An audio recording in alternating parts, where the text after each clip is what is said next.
তো আমি দেখতেছি আমি স্পষ্টত যদি নাম উল্লেখ করতে চাই তাহলে আমি এখানে বাংলাদেশ গণতান্ত্রিক ছাত্র সংসদ, তারপর হচ্ছে শিবির এবং ছাত্রদল, এই তাদের প্রত্যেকেরই আচরণ বিধি লঙ্ঘের এবং বিভিন্ন উপহার উপঢৌকন দেওয়ার মাধ্যমে স্টুডেন্টদেরকে যে প্রভাবিত করার চেষ্টা, এটা দেখতে পাচ্ছি।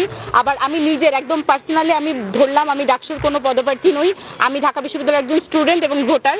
সেখানে আমার পরিবারে আমার বাবার মাধ্যমে আমার এলাকার যেই ছাত্র মানে বিএনপির যে আছে, তো তাকে হচ্ছে তার দ্বারা প্রভাবিত করে আমার বাবাকে দিয়ে আমাকে কল দেওয়ানো হয়েছে। আমার বাবা জানেও না যে ছাত্রদল মনোনীত ভিপিকে, কিন্তু আমার বাবা আমাকে কল দিয়ে বলেছে যে তোমার যদি ভালো মনে হয় তাহলে তুমি হচ্ছে এনাকে ভোট দাও।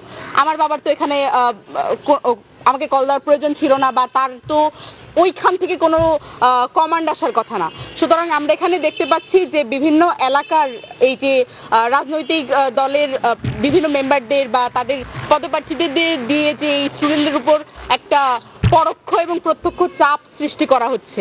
তো এটা হচ্ছে নির্দিষ্ট কিছু রাজনৈতিক দল করে আসতেছে।